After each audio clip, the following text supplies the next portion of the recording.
KHOU 11 Investigates spent the last several months taking a closer look at a big problem in Greater Houston schools: fighting. In Texas, it is against the law to expel children for fighting. And parents we talked to say the policies that are in place are not enough. Investigative reporter Cheryl Mercedes is here now with more on those findings for us.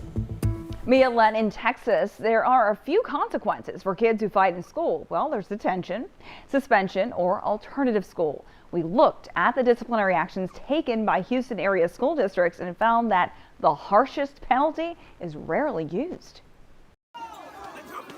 The fights are happening in hallways, on playgrounds, and in classrooms. Parents we talked to say it has gotten out of control. There's some serious issues there. Elizabeth Alanis has a front row seat. She's a teacher. If I'm worried about what's going to happen at lunch or what's going to happen in the hallway, what's going to happen when we get to recess and there's not teachers around. So what happens to students who are caught fighting?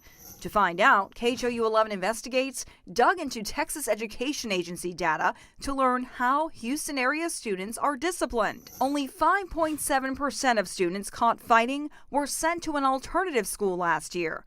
Most of them, nearly 2/3, got out-of-school suspensions. These parents say neither measure is working. Just punishing them is not the solution. If it's a multi-layered issue, it's a multi-layered solution. It cannot just be, we're going to suspend you, come back, here I'll do it all over again. Stephen Bergman knows that firsthand. My son made a couple trips to the alternative school, so it didn't fix the problems my son was having. It just sent him away from his home campus for a month.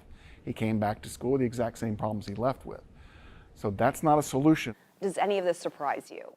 It doesn't surprise me. Dr. April Peters Hawkins, professor of educational leadership at the University of Houston, has also worked as a school principal, social worker, and teacher. Is expulsion the answer? My answer to that is, in most cases, no. And yes, there are consequences to our behavior, but we need to make sure that those consequences aren't always exclusionary to students. And what would that be?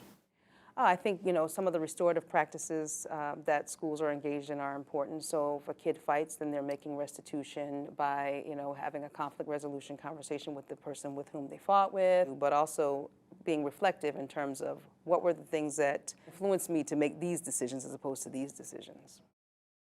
Just like the parents said, Dr. Hawkins says it's not a one-size-fits-all solution.